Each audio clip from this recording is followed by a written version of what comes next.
Ahora, otros van al extremo de ser fanáticos. Ahora ellos se van al otro lado y creen que porque brincan o obtienen alguna otra sensación o emoción, hablan en lenguas, o si dan alguna profecía que resultó ser la verdad, o cualquier otra cosa, ellos piensan que esa es la cosa, que eso ya es la respuesta, que ya tienen lo necesario.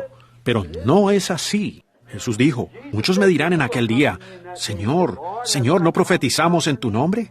¿Y en tu nombre echamos fuera demonios? ¿Y en tu nombre hicimos muchos milagros? Y entonces les declararé, nunca os conocí. ¿Ven? Esa no es la respuesta, amigos. Esa es la razón. ¿Y qué? ¿Lenguas son la evidencia? Yo creo en hablar en lenguas, pero no lo considero ser la única evidencia del Espíritu Santo. No, Señor. El fruto del Espíritu es la evidencia. ¿Ven? Sí. Ahora, vean, esa es la razón que difiero con el movimiento de los hermanos pentecostales, por causa de que ellos dicen, si alguien habla en lenguas, ya tiene el Espíritu Santo. Yo difiero. Esa no es señal que tiene el Espíritu Santo. ¿Ven? Yo he oído hasta demonios hablar en lenguas tan rápido como les es posible, tomar sangre de un cráneo humano y clamar al diablo. He visto los indios en Arizona en la danza de la lluvia, envolverse con serpientes, alzar los brazos y correr todo alrededor. Luego sale el brujo cortándose con una lanza y coloca un lápiz en el suelo, y el lápiz se levanta solo y escribe en un idioma desconocido, y también dar la interpretación. ¿Ven? Así que no me cuente de eso. Yo ya tengo muchos años para eso. Entonces el fruto del Espíritu es Jesús dijo, por sus frutos, no por las lenguas o las emociones, pero por sus frutos los conoceréis. Ese es el fruto del Espíritu. Es Dios desenvolviéndose a sí mismo en humildad y dulzura, y cada día igual. Hay algo en cuanto a un hombre que se mantiene en la palabra.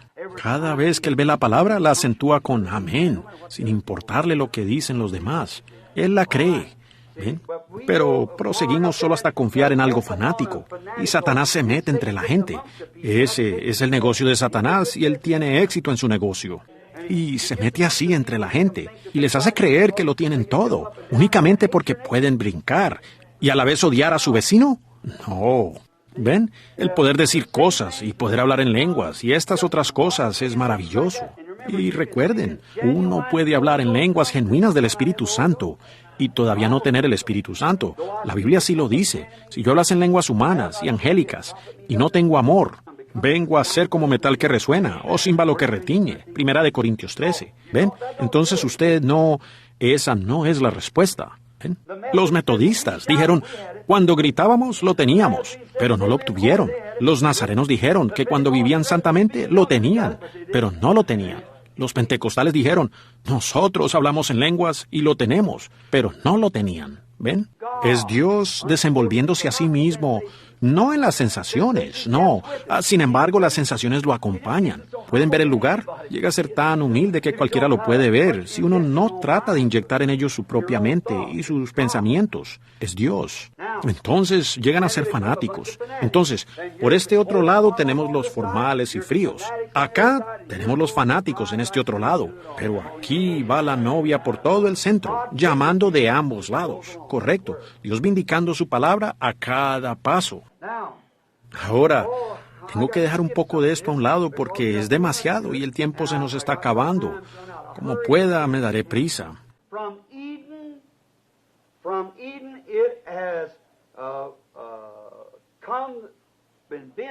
Desde el Edén ha sido profetizado que vendría un Mesías. Desde el Edén. Voy a saltar por encima de algunas escrituras que tengo apuntadas y notas para terminar con el mensaje, a tiempo si puedo. Dios ocultado en humildad. Hablaré rápido, pero a la vez deseo que puedan captar esto. Desde el Edén fue profetizado que vendría un Mesías. Fue predicho qué clase de persona él sería. Podríamos dedicar mucho tiempo. Ustedes conocen la Biblia. ¿Qué es lo que él sería? ¿Qué clase de persona sería? Moisés dijo, el Señor vuestro Dios os levantará profeta semejante a mí. Sabían, pues, que el Mesías sería un profeta y la clase de ministerio que tendría con él. Todos los profetas hablaron de lo que él haría, hablaron de ello en símbolos, y les pasó a todos por alto y por debajo. ¿Ven? Pasó por arriba de unos y por debajo de otros. Para cuando él llegó a la escena del tiempo, La gente a la cual fue enviado ya tenía su propia interpretación de lo que él debía hacer, en su propia interpretación imaginaria. La Biblia nunca cambia. La Biblia siempre es igual. Por eso yo siempre digo, las Escrituras dicen, y con eso me quedo, porque la Biblia no es de ninguna interpretación particular. Así que ustedes metodistas, bautistas, pentecostales, no traten de acomodar su propia interpretación diciendo, no quiere decir eso, sino esto. Quiere decir exactamente lo que dice, exactamente. Alguien me dijo, ¿cómo puede ser? Yo no sé cómo. No es para que yo lo diga. Es negocio de Dios arreglar eso. Él es quien lo dijo, yo no. Y Él arreglará lo suyo. Pero este Mesías había sido profetizado. Los profetas dijeron exactamente cómo vendría y qué haría al llegar. Pero sus propias interpretaciones privadas del asunto, entre la gente. Y cuando vino se presentó de una manera tan sencilla, en simplicidad, que todo el grupo eclesiástico tropezó. Correcto. Ahora, esos hombres que habían sido instruidos, ninguno podía ser maestro o sacerdote sin haber nacido de cierto linaje, el linaje de Leví. Y piensen, su tatarabuelo era sacerdote, estando con esa palabra en el templo día y noche. Igual que el sacerdote católico, o el ministro que es ministro por sucesión de una generación a otra. En ciertas iglesias dicen, mi tatarabuelo fue un obispo metodista, como también fue mi abuelo. ¿Ven? Así ellos vivían con la palabra, pero ya habían formado sus propias ideas, y sus hijos las habían aceptado de la manera en que los padres se las habían enseñado. De manera que los padres la habían enseñado fuera de la manera real, y ellos habían hecho tal organización de ello, que cuando el Espíritu trató de presentar la verdad, ellos no la podían recibir. Y es igual hoy. No es mi propósito ser tan descortés, pero es correcto. Es igual hoy. Ellos hacen la cosa tan complicada y de un modo distinto. Como dijo alguien, Dios no tiene nietos. ¿Sabían eso? Dios únicamente tiene hijos e hijas, pero no tiene nietos y nietas. Cada individuo tiene que pagar el mismo precio y venir por la misma manera. Igual como hizo su padre, así tiene que hacer usted. Entonces, Él fue tan sencillo. Cuando este Mesías, por 4,000 años, todos los profetas hablaron de Él, David cantó de Él, y todos así a través. Y cuando vino, la gente ya tenía su idea formada, qué es lo que Él haría y cómo lo haría. Ya lo tenían todo explicado y dibujado en sus rollos y todo. De modo que cuando vino en esa forma tan sencilla, les echó a perder toda su teología. ¿Ven? Y no lo reconocieron. Él vino de acuerdo a la palabra. ¿Creen ustedes que Dios habló a través de los profetas que el Mesías vendría en una cierta manera? Lástima que no tengamos como una hora más para repasar todo eso y explicar cómo fue. Pero todos nosotros sabemos cómo fue, de todos modos, la mayoría de nosotros. ¿Cómo fue que Dios dijo que Él vendría? Y tú, Belén, pequeña eres entre los de Judá, y todo lo que haría y cómo lo haría. ¿Ven? Y sin embargo, Él fue tan sencillo que los grandes eruditos lo habían enredado tanto, de manera que no lo reconocieron. Pero sabemos que Jesucristo no vino contrario a la palabra. Más bien vino de acuerdo a la palabra, pero contrario a sus interpretaciones, ¿ven? Él enseñó cosas que eran contrarias al entrenamiento eclesiástico que ellos tenían acerca de Él. Ellos decían, por ejemplo, ahora cuando el Mesías venga, ciertamente llegará al templo y dirá, Caifás o cualquiera que fuera el sumo sacerdote, yo he llegado. Él vendrá con una escolta de 10 millones de ángeles. Dios dirá, bueno, ustedes allá abajo, ustedes son una iglesia muy poderosa, son mi pueblo. Voy a dar vuelta aquí a esta palanca y dejar bajar la escalera celestial. En esta mañana les voy a mandar al Mesías y lo voy a hacer que aterrice allí en el patio. Toda la gente puede congregarse allí. Y usted, doctor fulano, y usted, doctor sutano, pueden tomar los primeros puestos para saludarlo primero. Eso es quizás parecido a como piensan hoy. Sé que suena un poco radical, pero yo no deseo que esto quede bien claro. Y tiene que ser así. Y si no viene de esa manera, pues entonces no es correcto. Es más bien un anticristo. Si no viene de esa manera, es un anticristo. Y por eso mismo no será. Y entonces, lo que sigue será una escolta de 10 millones de ángeles, juntamente con sus bandas.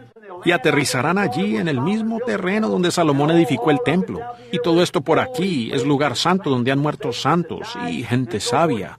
Y Jesús dijo, sí, ustedes hipócritas, hijos del diablo, adornan los sepulcros de los profetas y sus mismos padres fueron quienes los pusieron allí. Correcto. ¿Cuántos hombres justos y profetas les han sido enviados? Y todavía los mataron, a todos. Pero, ¿a qué llamó él justo allá entonces? Lo que ellos llamaron fanáticos y locos. Allá, ellos pensaron que así vendría.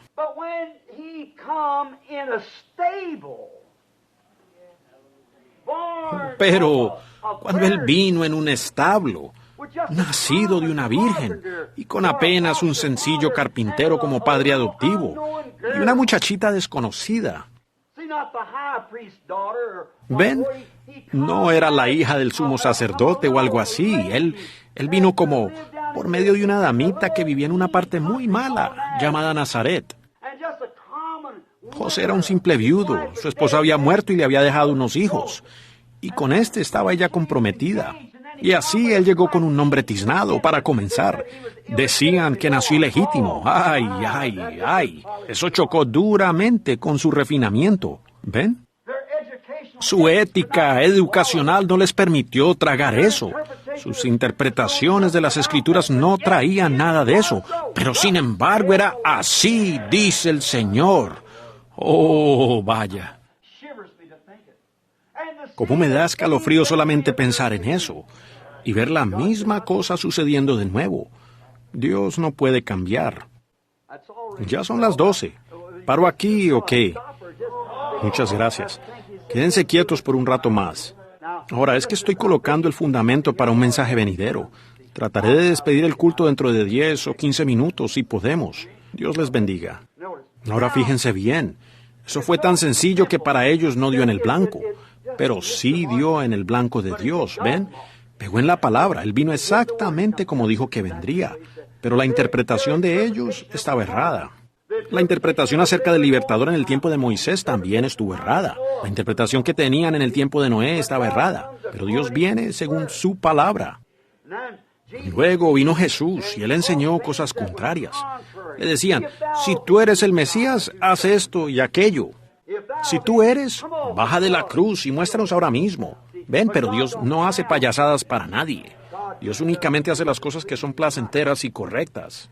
Ellos pensaron que uno como él ciertamente tendría que venir con una gran escolta de ángeles, pero él vino a un establo. Y para la ética refinada de ellos, era una cosa ridícula que un ser humano ordinario pudiese pensar que el Dios Todopoderoso, el gran poderoso Jehová, que es dueño de la tierra entera y creador de todo, ni siquiera podía aparejar un lugar para el nacimiento de su propio hijo. Algo mejor que un establo de ganado, junto al estiércol.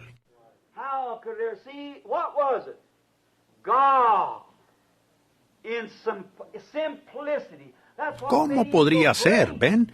¿Qué era? Dios, en la simplicidad. Eso fue lo que lo hizo tan grande. La ética de la educación no podía reducirse a ese nivel. No podía soportar eso.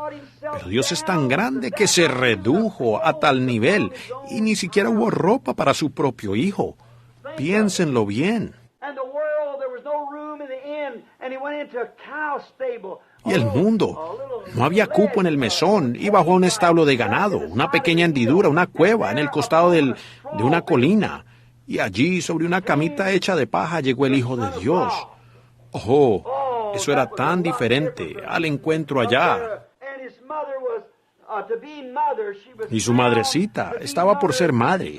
Se hallaba en esa condición aún meses antes de estar comprometida para casarse, o aún casada. ¿Ven? Estaba ya para ser madre. Y la gente vio esto, y sabían que así era. Y María sabía en su propio corazón lo que estaba sucediendo. Y José no entendía. Pero el ángel del Señor llegó por la noche diciéndole, José, tú eres hijo de David.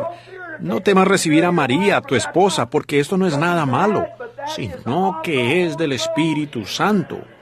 Con eso quedó resuelto. El hombre José tenía tal conexión con Dios que Dios podía hablar con él. Pero hoy nos cubrimos tan apretadamente con nuestra vestidura eclesiástica que nada nos puede hablar fuera del mismo grupo eclesiástico al cual pertenecemos. No deseo ser duro ni radical y por eso dejaremos eso en paz. Noten, pero ustedes entienden lo que quiero decir.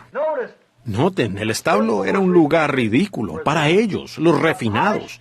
No tenemos ningún registro en donde él haya asistido a un solo día de clases. Sin embargo, a la edad de 12 años, un niño sencillo estaba confundiendo a los sacerdotes en el templo con su enseñanza. Oh, ¿qué fue? Dios ocultándose. Ahora sí me siento religioso. Dios ocultándose en un establo. Dios ocultándose en un niñito. ¿Ven? Fíjense bien porque al rato esto se va a desplegar. Cuando salí a la calle, no hay duda de que los otros padres de familia decían, hijo, no vayas a jugar con aquel niño, no tengas nada que ver con él. Su madre no es más que una prostituta común, y antes que sus padres se casaran, ella ya estaba en embarazo. No tengan nada que ver con él. Y lo que habrá pensado María, pero no importaba lo que pensaron todos los demás. Ella guardó estas cosas en su corazón. Allí las escondieron ellos. Ellos sabían. No podían decir nada en contra. A veces Dios le habla a su varón y le dice, cállate, no digas nada. Yo he tenido personas en mis reuniones que han dicho, si usted es siervo de Cristo, usted sabe que eso está sucediendo. Desde luego, yo sabía que eso estaba sucediendo. Pero ¿qué va a hacer uno cuando él dice, cállate, no digas nada? El otro día le estaba mostrando a un hombre algo en el libro, algo que fue hablado hace muchos años. Él me dijo, pues yo no podía entenderlo. Entonces le dije, ¿ve usted? Allí estaba y hasta tenía la fecha cuando la cosa había sucedido. Muchos lo habían visto en el libro. Dije, llegará a suceder que esto obrará de esta y aquella manera. Me preguntó, ¿por qué no dijo usted algo al respecto? Es que tenía que ser de esa manera. ¿Ven? Y José conocía la verdad. Él sabía de quién era ese niño. María también sabía de quién era. Jesús sabía quién era su padre. ¿Qué dijo? Me conviene estar en los negocios de mi padre. No era trabajo de aserradero, ni de hacer puertas, sino el negocio de su padre. Amén. Le dijo eso a su madre.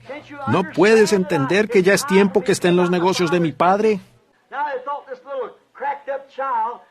Y aquellos pensaban, este niño medio trastornado. De todas maneras, cualquier niño ilegítimo es un poco raro. Y allí lo tienen, pero Dios se estaba escondiendo. Escuchen bien. Dios se estaba escondiendo en lo que el mundo tenía por inmundicia, corrupción, ilegítimo. Fíjense, Dios se esconde en la corrupción de una semilla muerta, para entonces producir vida. ¿Lo entienden? Dios se esconde en una sencilla lavandera, o algún hombre cualquiera con su almuerzo envuelto debajo del brazo, se despide de su esposa e hijos con un beso y sale por allí. Y quizás Dios se esconde en tal persona, para hacer algo de lo cual el arzobispo no sabe nada. ¿Ven? No se escucha tocando trompeta y anunciando sus buenos hechos. Dios simplemente recibe la gloria, eso es todo. La gente sencilla escucha y se goza. Ahora, Dios se estaba escondiendo en la sencillez de un bebé. Se estaba escondiendo en la sencillez de una familia común. Dios mismo. Pero los elementos eclesiásticos, los sabios, los genios y todos los demás, como los Herodes, los Nerones, etc., lo pasaron por alto. Dios escondido en la simplicidad.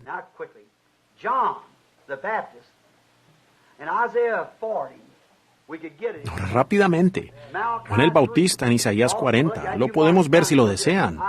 Malaquías 3, apúntenlo si desean. Isaías 40, hablando paz, quizás fuera bueno si lo leyéramos, si ustedes disponen del tiempo, solo por unos momentos. Abramos en Isaías y el capítulo 40 y leeremos para ver lo que dice al respecto. Vean, consolaos, consolaos, pueblo mío. Ahora recuerden, esto fue 712 años, vean la fecha arriba, 712 años antes de su nacimiento, y aquí estaba un profeta hablando de él. Consolaos, consolaos, pueblo mío, dice vuestro Dios. Hablad al corazón de Jerusalén, decidle a voces que su tiempo es ya cumplido, que su pecado es perdonado, que doble ha recibido de la mano de Jehová por todos sus pecados. Voz que clama en el desierto, preparad camino a Jehová, enderezad calzada en la soledad a nuestro Dios. Todo valle sea alzado, y bájese todo monte y collado, y lo torcido se enderece, y lo áspero se allane. ¿Qué hombre habría de ser? ¿Ven? Ahora, van conmigo en Malaquías, el último profeta, y último libro, y último profeta del Antiguo Testamento. En Malaquías, escuchen, Malaquías lo menciona, justamente en el tiempo del fin para que no se les fuera a olvidar. Malaquías capítulo 3. He aquí yo envío mi mensajero, el cual preparará el camino delante de mí, y vendrá súbditamente a su templo, el Señor a quien vosotros buscáis, y el ángel del pacto a quien deseáis vosotros. He aquí viene, ha dicho Jehová de los ejércitos. Todavía hablando de Juan, envió mi mensajero, el cual preparará el camino. Jesús habló de esto en San Mateo 11:10. Dijo, si lo podéis recibir, este es del cual fue dicho. He aquí, yo envío mi mensajero delante de tu faz. ¿Ven? Correcto. Ahora, como todo esto habló, y por 700 años sabían que habría de venir un precursor, antes del Mesías. Pero cuando vino a la escena en esa sencillez, lo pasaron por alto. Lo pasaron por alto. Recuerden, él fue hijo de un sacerdote, y vean qué cosa más ridícula que él no siguiera en las pisadas de su padre y entrara al seminario. Pero es que su trabajo era demasiado importante. A los 9 años se fue al desierto y luego salió predicando. Lo pasaron por alto. Él era tan sencillo, demasiado sencillo, para que ellos con su educación tan pulida le fueran a creer. Ellos pensaron que cuando llegara este hombre, ¿qué tal con todos los montes serán bajados y los valles serán alzados, y que lo áspero se allane? David lo vio y dijo, los montes saltaron como carneros y las hojas batieron sus manos. Entonces, ¿qué pasó? Un tipo barbudo, sin nada de educación, cubierto con una piel de oveja, salió corriendo del desierto de Judea, diciendo, arrepentíos, porque el reino de los cielos está a la mano. Y ustedes, víboras, no piensen que es suficiente con decir yo pertenezco a tal o cual organización. Dios puede hacer que estas piedras produzcan hijos de Abraham. Ellos decían, bueno, pues ya sabemos que ese no es, él no puede ser, pero sí era. Él estaba aparejando el camino, ¿ven? Allí es cuando los lugares ásperos fueron allanados y los lugares altos fueron bajados. No penséis que tenéis a Abraham por padre. No me empecéis a decir esas cosas porque Dios puede levantar hijos de estas piedras a Abraham. Los lugares altos fueron hechos bajos. ¡Oh, qué cosa! Así fue, sí. ¿Pueden ver la diferencia? Él dijo que así sucedería. Y cuando llegaron ellos, pensaban que estaban listos para recibirlo si llegara su propia organización. Pero por cuanto llegó de esa forma, en esa manera tan sencilla, sí, dando la interpretación a las Escrituras. Los lugares altos en realidad fueron hechos bajos. Ellos no lo quisieron aceptar de esa manera, pero así fue. Él en verdad les cortó duro. Les quemó la piel diciendo, generación de víboras, culebras escondidas en la grama. Les digo que el hacha está puesta a la raíz de los árboles, y todo árbol que no da buen fruto es cortado y echado en el fuego. Yo a la verdad os bautizo en agua, pero viene uno tras mí, el cual es más poderoso que yo. Él os bautizará en Espíritu Santo y fuego, y su aventador está en su mano. Y limpiará su era y recogerá su trigo en el granero, y quemará la paja en el fuego. Amén. Entonces fue cuando los lugares ásperos fueron allanados, pero la gente no lo captó, pero estaba exactamente conforme a la palabra, exactamente como la palabra lo decía. Fue tan sencillo que no lo captaron, no lo vieron. No vayan ustedes a ser igual de ciegos, ¿ven? No sean igual de ciegos. Ahora escuchen, ellos no lo captaron. Fue tan sencillo para poder cuadrar con sus creencias comunes de tal persona que no lo captaron. Ahora de nuevo, ¿qué fue? Dios, la palabra, ocultándose en la simplicidad. No fue un sacerdote con el cuello al revés y mucha educación. Jesús les hizo la misma pregunta. Dijo, ¿qué salisteis a ver cuando le llegaron unos discípulos de Juan? ¿Qué salisteis a ver? Salisteis a ver un hombre vestido con vestiduras de sacerdote, ustedes saben, y cosas delicadas, esa clase de predicador. ¿Salisteis a ver tales cosas?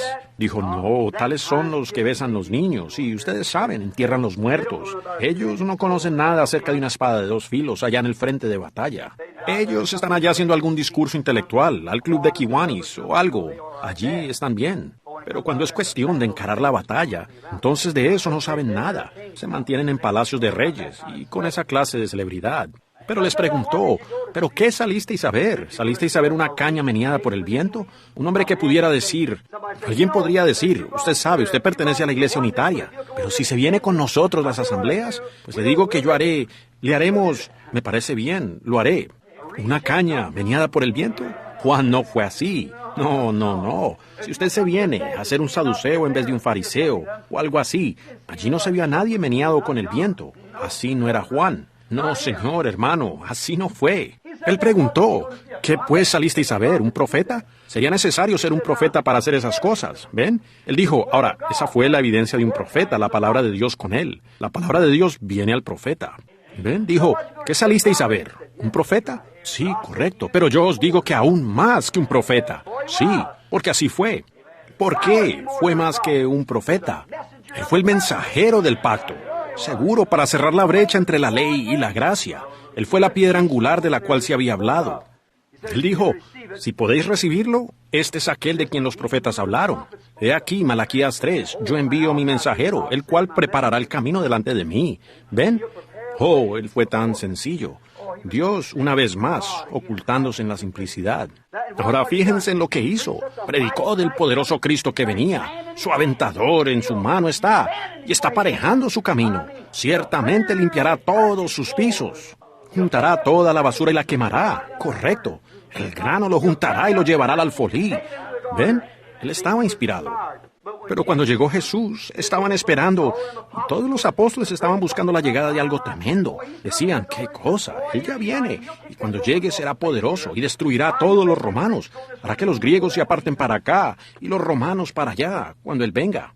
Cuando llegó, pues era un hombre de poca estatura, humilde, y se dejaba empujar de un lado a otro. ¿Qué era? Dios escondiéndose en la simplicidad. ¡Qué cosa! Luego, al final de su mensaje, dijo, ¿quién me puede acusar de pecado? Todo lo que dicen las Escrituras que yo debería hacer. Si no hago las obras de mi Padre, entonces condénenme. Pero, ¿qué dicen las Escrituras que yo debía hacer que no he hecho? Ustedes saben que el pecado es incredulidad. ¿Quién me puede acusar? Si yo por los dedos de Dios echo fuera a los demonios, entonces muéstrenme qué están haciendo ustedes al respecto. La simplicidad. Él aún se rindió a la muerte, pero en aquel domingo de la resurrección. Allí es donde purgó la era. En verdad barrió toda la basura, hermano. Sí. Y el trigo fue sellado en el alfolí, reposando bajo la tierra con vida eterna en sí, esperando por aquel gran día del cual vamos a hablar, la venida del Señor, cuando esa vida será vivificada y saldremos en esa resurrección y seremos arrebatados con Él en el aire para ser juntados en el alfolí. Entonces la basura será quemada. La cáscara que lo envolvía y trató de jalarlo para uno y otro lado será quemada con fuego que nunca se apagará. Amén. Cuán maravilloso es Él. Ellos lo pasaron por alto, Dios en simplicidad. ¿Por qué? ¿Por qué? Pues Él ni aún predicó en los términos eclesiásticos, Él no predicó como un predicador. Ven, Él más bien usó los términos sencillos de Dios. Por ejemplo, el hacha está puesta, y los términos árboles, y los términos de víboras. No era maestro graduado de un seminario como los eclesiásticos del día, como un doctor de divinidad, doctor fulano de tal. Él no era así, sino más bien predicaba como un leñador. Hablaba de hachas y árboles, víboras y trigo, y alfolí, y por el estilo. Hoy día sería clasificado como un predicador de la calle. Parece que en aquel día lo clasificaron como un predicador del bosque, porque se paraba sobre un tronco al lado del Jordán para predicar. Dios en la simplicidad, escondiéndose de la sabiduría del mundo. Ahora vamos a ver. Jesús dijo, yo te alabo, oh Padre, porque escondiste estas cosas de los sabios y entendidos y las has revelado a los niños, dispuestos para aprender. ¿Ven? Dios escondiéndose en simplicidad en Cristo. Dios escondiéndose en simplicidad en Juan. ¿Ven? Piénsenlo. Dios en simplicidad, escondiéndose de la sabiduría del mundo. Ahora, en serio voy a terminar en unos momentos. No quiero retenerlos más. Vean, detengámonos aquí por un momento. Algo muy personal.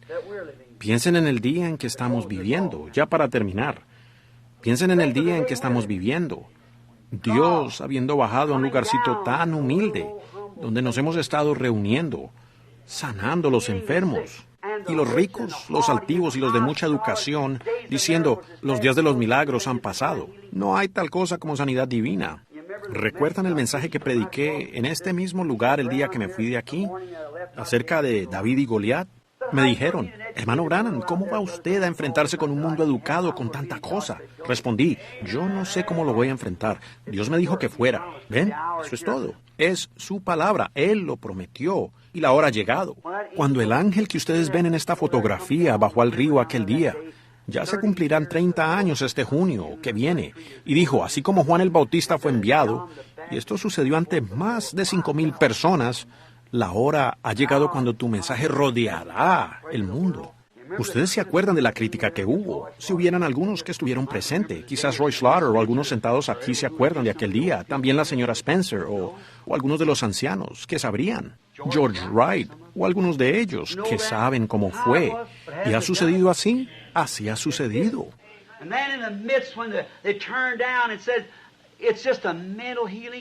Y luego, en medio de todo, cuando lo rechazaron y dijeron es una sanidad mental, y Dios mandó a mi casa una zarigüeya, y ella fue sanada por el poder de Dios. Lyle, Wood y Banks estaban sentados conmigo y saben la verdad vindicada de Dios. Cuando un pequeño pez que estaba muerto flotando sobre el agua y el Espíritu Santo había hablado el día anterior, me había dicho que iba a mostrar su gloria y hacer algo al respecto. Entonces ese día, estando parados allí, el Espíritu Santo bajó en la lancha y yo me puse de pie y hablé al pez que tenía media hora de muerto, con todas las entrañas y las agallas por afuera. Y al instante recibió vida y nadó como cualquier otro pez. ¿Qué es esto? Dios ocultándose en la simplicidad. Dios puede levantar hijos a Abraham de estas piedras. Dios puede sanar una zarigüeya o un pez o cualquier cosa. Si Él trae su mensaje y la gente no lo cree, Dios puede levantar una zarigüeya para creer. Aleluya. Dios puede levantar a un pez muerto. Puede levantar una zarigüeya muerta. Él puede hacer lo que bien le parece. ¡Qué reprensión para esta generación! Cuando tropiezan con esto y se ponen a discutir y dicen, usted no hizo esto y aquello. Y entonces Dios manda un animalito sencillo. ¿Ven? ¡Qué reprensión! ¿Qué fue? Dios en simplicidad. Él mostrando su grandeza. Eso reprende a los hombres de esta generación por su incredulidad.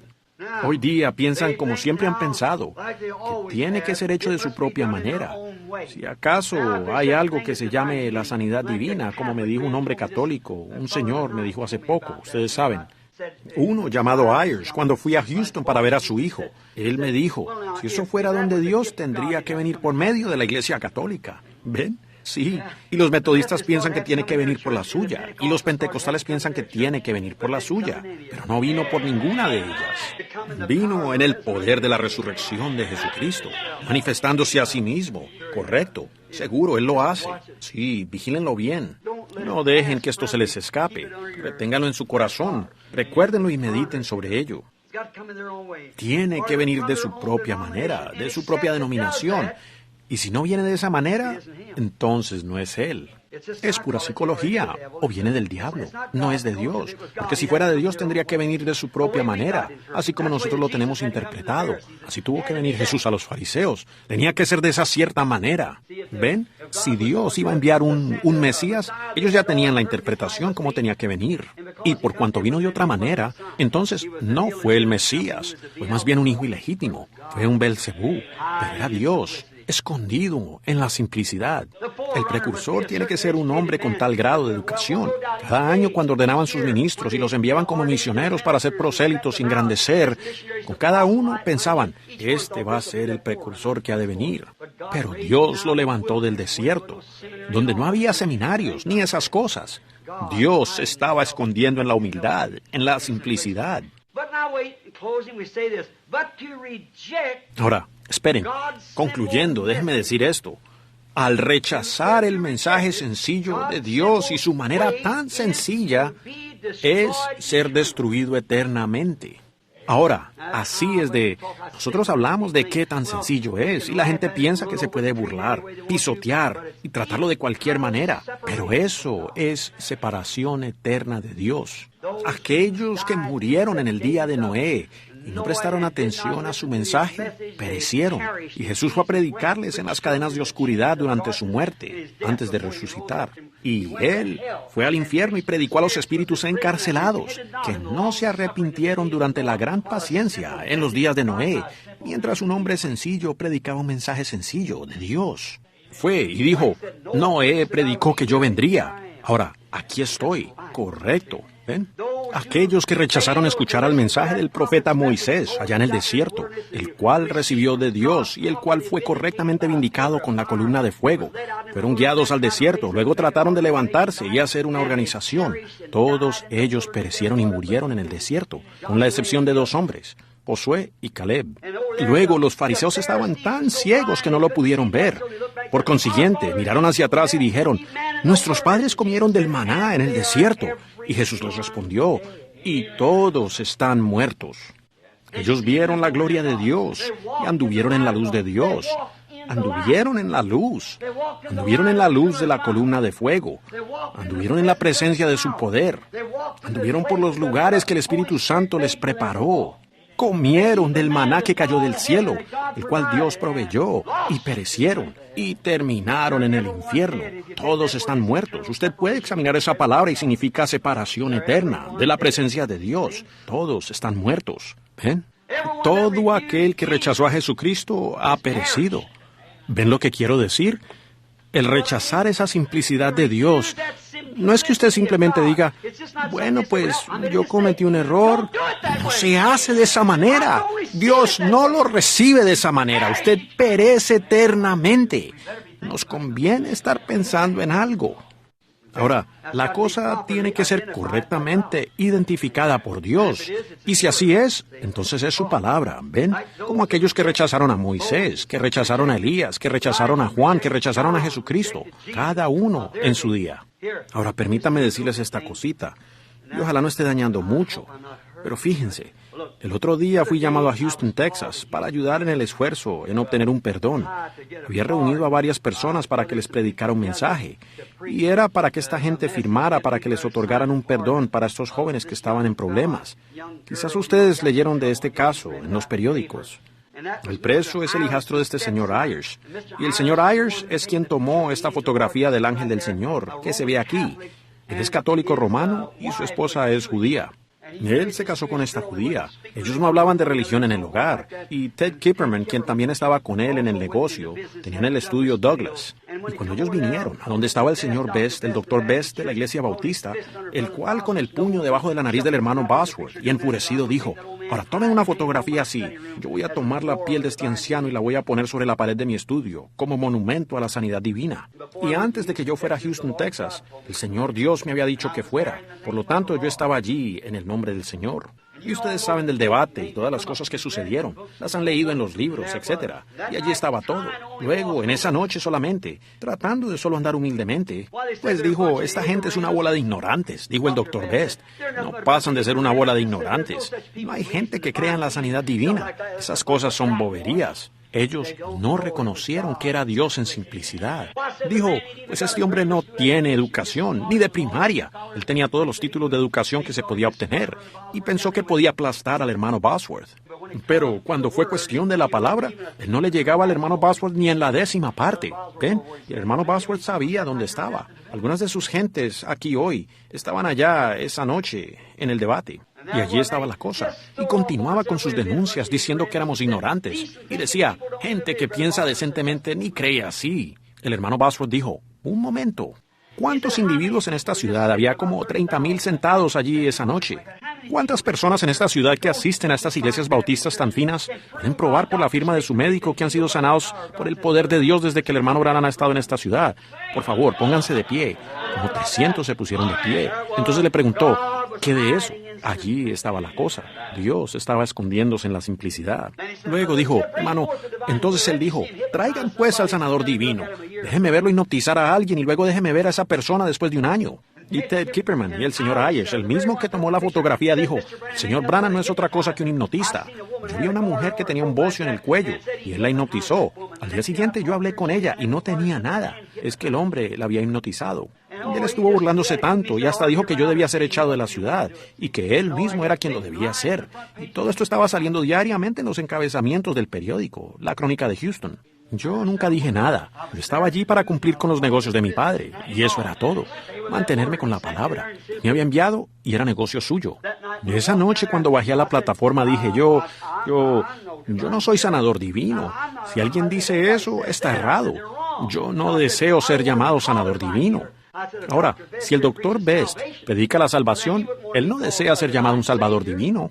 Y dije, entonces, yo predico sanidad divina. No deseo ser llamado sanador divino. Pero él dice que no es salvador divino. Ciertamente que no es. Ni tampoco soy yo sanador divino. Pero por su llaga fuimos nosotros curados. A eso estoy señalando, ¿ven?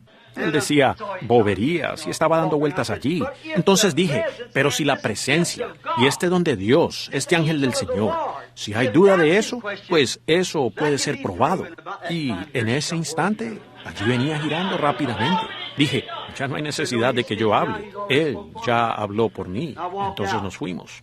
Y fui a Houston, aquella ciudad tan grande, una de las ciudades más hermosas de cualquier parte de nuestra nación. Pero cuando yo entré el otro día, era una verdadera desgracia fijar los ojos en esa ciudad. Las calles estaban sucias y también los mostradores de las tiendas, allí en la misma avenida Texas. Entré al Hotel Rice, donde antes se quedaban hasta las estrellas del cine. Pasé al restaurante subterráneo, a la cafetería, y allí el techo se está cayendo y el yeso por todo el piso, tanta suciedad e inmundicia, y la confusión entre los predicadores como nunca he visto u oído en mi vida. ¿Por qué? Rechazar la luz es caminar en tinieblas. Allí estaban sus hijos encarando la pena de muerte. Correcto. Dios bajó. Cuando la simplicidad fue mostrada y luego rechazada, entonces Dios se mostró en simplicidad. Y tomaron esa fotografía, la cual ha rodeado el mundo. Hasta los científicos dicen que es el único ser sobrenatural que ha sido fotografiado en toda la historia del mundo. Y hoy día está en Washington, D.C., en el Salón de Arte Religioso. Allí está, la simplicidad manifestada. ¿Ven? ¿Ven? Dios escondiéndose en la simplicidad, luego manifestándose. ¿Ven? Ahora, Él se ocultó en la muerte de Cristo, pero se manifestó en la resurrección. ¡Oh, qué cosa! Esto no tiene fin. Podríamos continuar hablando. Allí lo tienen. Al decir que no brilla el sol, se tiene que bajar al sótano y cerrar los ojos a la luz. Correcto. Y recuerden, la única manera de estar en error es primeramente rechazar lo correcto. Y al rechazar, abrir los ojos, usted vivirá en oscuridad. ¿Ven? Si usted simplemente rechaza mirar, ¿cómo podrá ver? Fíjense en las cosas sencillas. Son las cosas pequeñas que uno deja de hacer y no las cosas grandes que se están tratando de lograr. Ahora, miren, déjenme decirles. Ahora en Mateo 11:14, Él dice, si queréis recibir, Él es aquel que fue enviado antes de mí. Fue la simplicidad. Un día le preguntaron, ¿por qué entonces dicen los escribas que Él dijo, el Hijo del Hombre viajará a Jerusalén y allí será entregado en las manos de los impíos y ellos matarán al Hijo del Hombre? Él morirá, pero al tercer día resucitará. No comuniquéis a nadie la visión. Y los discípulos. Ahora, piénsenlo. Discípulos que habían caminado con Juan, habían hablado y aún comido con él en el desierto y habían estado presentes en la ribera del río. Ahora preguntaban, ¿por qué dicen los maestros que Elías tiene que venir primero? Tú dices que vas a la crucifixión y que luego resucitarás y que eres el Mesías y tomarás el trono. Ahora, ¿por qué dicen los escribas? Todas nuestras escrituras claramente dicen que antes que viniera el Cristo, vendrá primeramente Elías. ¿Ven? Él les respondió, Él ya ha venido y no lo conocisteis. ¿Y quiénes eran aquellos? Los discípulos. Ahora esto va a picar un poco. No es mi intención hacerlo así, pero por unos momentos, solo un minuto o dos, para que ustedes lo entiendan claramente. ¿Me pueden oír? Fíjense, ¿por qué? Aquí estaban estos hombres que anduvieron con Cristo diciendo, ¿por qué dicen las Escrituras que Elías vendrá primero? Y ellos fueron los mismos convertidos de Juan, y ni siquiera lo conocieron a él. ¿Por qué dicen las Escrituras y los maestros? ¿Pueden ver lo que quiero decir?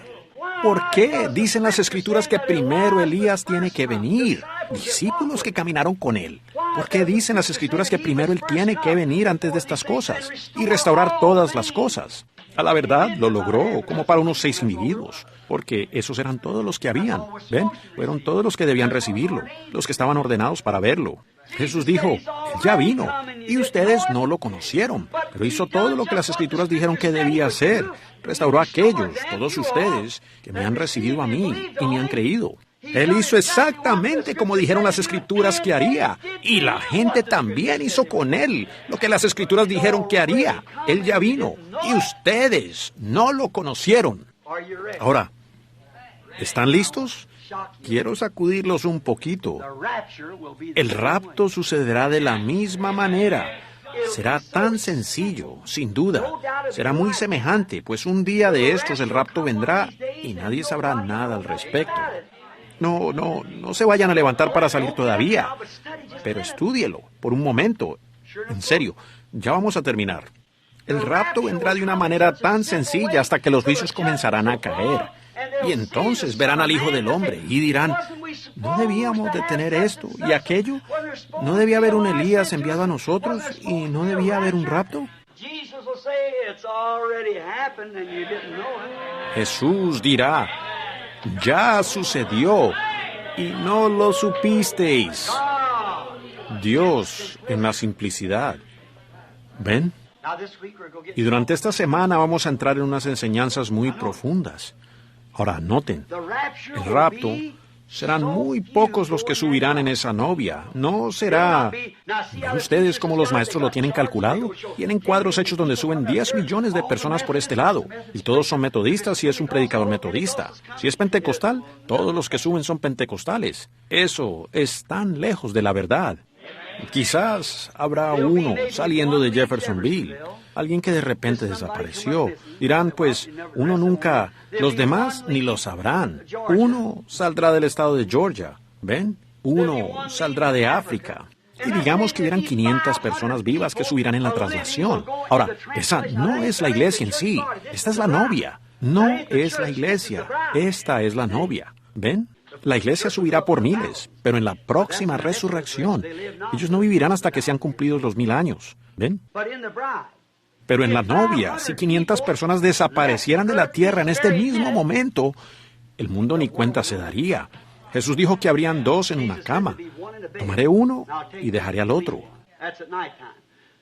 Eso es de noche. Habrán 2 en el campo. Tomaré uno y dejaré al otro. Eso es del otro lado de la tierra. Y como fue en los días de Noé, así también será en los días de la venida del Hijo del Hombre. Piénsenlo bien, todo seguirá en su curso normal. Un mensaje, algo fanático pasará, y de repente alguien dirá, aquel ministro que pasó por aquí nunca ha regresado. A lo mejor se fue de cacería y nunca volvió.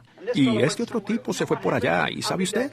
Yo creo que aquella jovencita, a lo mejor se la llevaron por allí, probablemente la ultrajaron, y luego la echaron al río. No andaba con nadie. La mitad, 99 de cada, quizás apenas 1 de cada 100 millones se dará cuenta de lo que está sucediendo. ¿Ven? A menos que sea alguien que la conoció. Dirá, la joven desapareció. No puedo entender eso, ella nunca se iba de esa manera. No. Y cuando dicen que las tumbas se abrirán, ¿cómo se van a abrir las tumbas? No tengo el tiempo para entrar en esto, en lo que quería explicar. Tendré que tomar esto solo para mostrarle la simplicidad de Dios. Y el calcio y el potasio y todo. Cuando todo lo que está en usted, de los materiales, todo eso solo llena una cucharita. Correcto. Y después de eso, todo regresa a espíritu y vida. Dios solamente habla y el rapto vendrá. No es cuestión de los ángeles bajando con palas para sacar los cadáveres viejos de las tumbas. ¿Qué es esto? Esto nació en pecado para comenzar, pero vendrá uno nuevo, hecho a su semejanza, ¿ven? Si tenemos moriremos de nuevo, ¿ven? Usted puede decir, las tumbas se abrirán, los muertos saldrán caminando. Ahora, eso puede ser correcto, pero no se abrirán como usted lo está pensando. ¿Ven? Correcto. ¿Ven? No será de esa manera. Será un secreto porque Él dijo que vendría como ladrón en la noche. Ya nos ha dicho esto, el rapto. Entonces caerán los juicios, el pecado, las plagas, la enfermedad y todo lo demás. Y la gente pedirá que la muerte los libere del juicio. Dirán, Señor, ¿por qué está este juicio sobre nosotros cuando tú dijiste que habría primero un rapto? Él responderá, ya ocurrió y ustedes no lo supieron, ¿ven? Dios escondiéndose en la simplicidad. ¡Oh, qué cosa! Muy bien, Eso es todo. Eso ya ocurrió y no lo supieron. ¿Por qué será que los creyentes no creen las señales sencillas de su venida? Están esperando todas estas cosas prometidas en las Escrituras. La luna se pondrá a mediodía y habrá toda clase de fenómeno. Oh, si únicamente tuviéramos. Yo tengo todas las anotaciones escritas aquí para mostrar exactamente lo que son todas estas cosas. Y de todas maneras entraremos en eso en la abertura de estos sellos esta semana. ¿Ven? Allí está, donde ya sucedió y no lo supieron. Veremos si es así o no, si el ángel del Señor nos abre estos sellos. Recuerden, está sellado con los 7 truenos misteriosos. ¿Ven? Ahora, ¿qué? ¿Por qué será que la gente no puede creer la sencillez de una gente humilde y la voz de las señales de Dios? ¿Por qué no lo pueden creer? Es como siempre ha sido, una verdadera palabra de Dios siendo manifestada. Ellos están demasiado educados y sabios para creer la forma sencilla de la palabra escrita. Quieren ponerle su propia interpretación. No quiere decir esto, ni quiere decir aquello. ¿Ven? Pero sí quiere decir eso. Escuchen bien, permítanme decir esto rápidamente. Aún las visiones que Dios nos da aquí son tan mal entendidas. Por eso ustedes me oyen decir en las cintas, digan lo que dicen las cintas, digan lo que dicen las visiones. Ahora, si están bien despiertos, podrán ver algo, ¿ven? Ojalá no tenga que presentárselos de mi propia mano y mostrárselos. ¿Ven? Es que aquí está. Estamos al fin. Ven, sí, Señor. Los educados y sabios lo pasan por alto. Las visiones sencillas, cuando son reveladas en esa sencillez, es tal que les pasa por encima de la cabeza. Por cuanto yo vi la visión y les conté a ustedes de cómo iría allá de cacería. Ustedes saben, eso fue de tropiezo para muchos. Sin embargo, Dios me envió allá con el propósito de mandarme para acá. Luego lo interpretó. Me mostró la partida de mi madre y las otras cosas. Y vino y nos dijo estas cosas de antemano. Luego sucedió exactamente como él dijo que sería. ¿Ven? Sin embargo, Juan salió y confesó diciendo, yo no soy el Mesías, más bien soy la voz de uno que clama en el desierto. Y luego, aquellos mismos discípulos preguntaron, ¿por qué dicen los escribas y las escrituras enseñan que Elías primero tiene que venir? ¿Ven? Oh, la simplicidad de Dios pasa por encima de la cabeza de la gente. Con esto ya vamos a terminar con la ayuda de Dios. Veamos esto en detalle. Me da pena estar diciéndoles que nos iremos y luego, vean, me perdonan haberlos retenido, pero en unas cuantas horas volveremos otra vez. Fíjense, estudiemos una sencilla gota de tinta. Todo tiene un propósito. Ustedes se congregaron aquí en esta mañana con un propósito. Charlie, yo cené en su casa. Nelly, usted me hizo comida, con un propósito. Todo es con un propósito. Esta iglesia fue edificada con un propósito. No hay nada sin propósito y causa. Ahora, con la simple gotita de tinta, ¿me escuchan? Veamos de cerca la simple gotita de tinta. ¿Qué es? Una gotita de tinta. ¿De dónde vino? Bien, ahora digamos que es tinta negra. Ahora, esa tinta tiene un propósito. Puede servir para firmar mi perdón, para salir de una penitenciaría. Puede escribir mi perdón para librarme de la celda de la muerte, ¿correcto? Puede escribir Juan 3:16 para salvar mi alma, por medio de creer, ¿correcto? Pero también puede firmar la orden de mi ejecución. Me puede condenar ante el trono del juicio. Tiene un propósito, ¿correcto? Veamos la gotita para ver de dónde vino. Bien, es tinta. Y es una acumulación de elementos químicos que forman esta tinta. Y es negra. Al dejarla caer sobre la ropa, la manchará.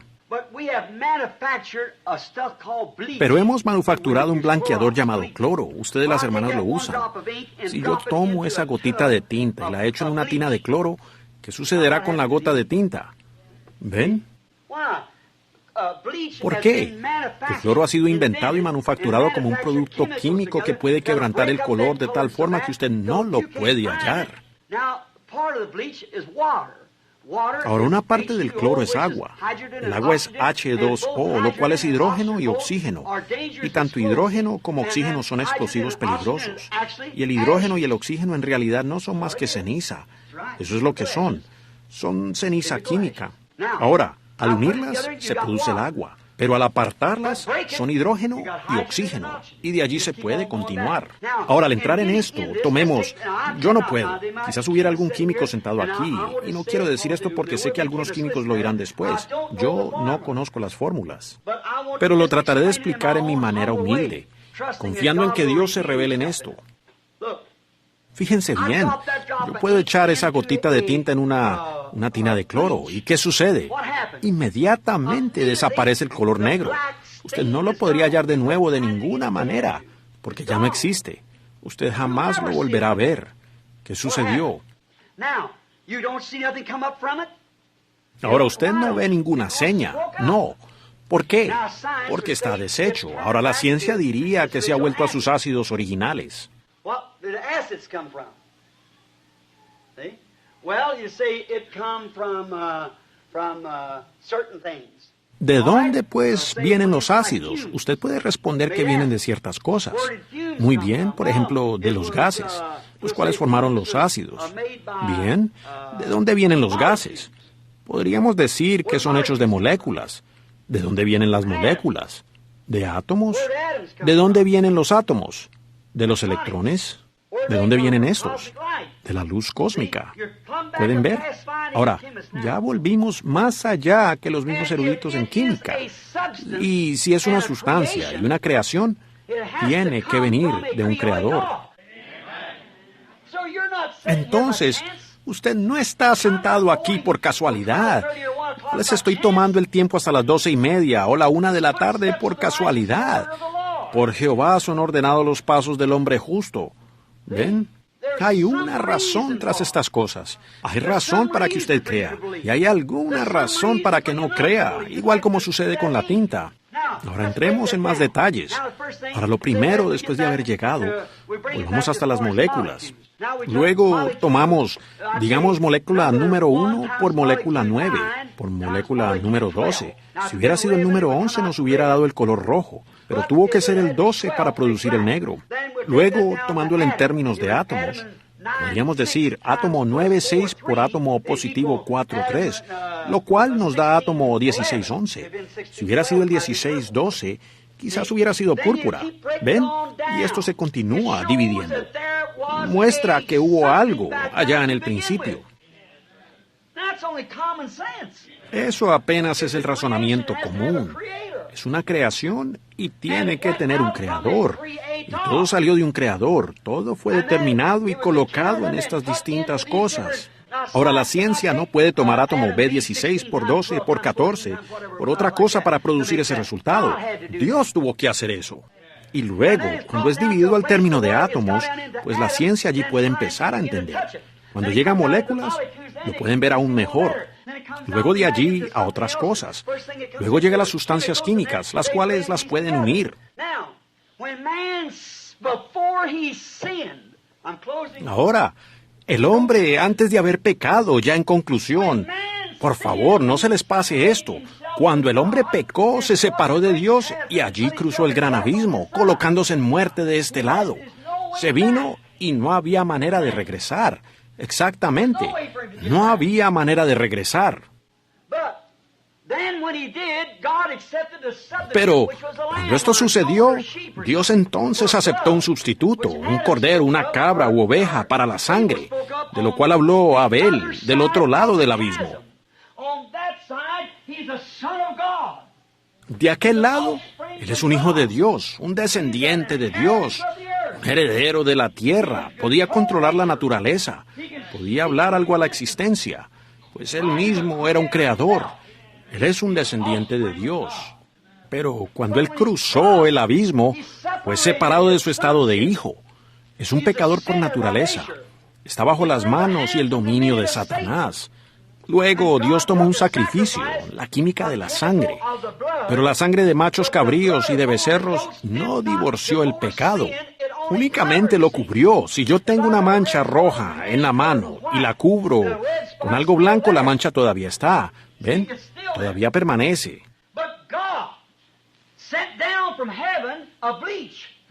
Pero Dios envió desde el cielo un cloro para el pecado. Era la sangre de su propio Hijo. Y cuando nuestros pecados confesados caen en el cloro de Dios, trate usted entonces de hallarlos.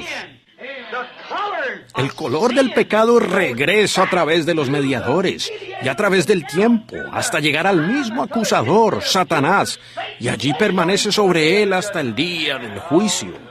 ¿Y qué sucede con el Hijo? Él llega de nuevo a un compañerismo perfecto con el Padre, parado en el otro lado del abismo, sin ningún recuerdo del pecado en su contra. La mancha de ninguna manera se hallará en el cloro. Él entonces está libre. ¡Aleluya! Es igual como el cloro. La tinta jamás puede volver a ser tinta, porque ha sido quebrantada y regresada a su origen. Y cuando el pecado ha sido confesado y ha sido sumergido, cuando un hombre o una mujer ha sido sumergido en la sangre de Jesucristo, eso termina con todos los síntomas del pecado. Y todas las moléculas de pecado regresan al diablo y allí permanecen sobre él hasta el día del juicio, donde su destino eterno será echado al lago de fuego. Entonces el abismo queda cerrado y jamás será recordado. El hombre entonces se encuentra justificado como hijo de Dios. La simplicidad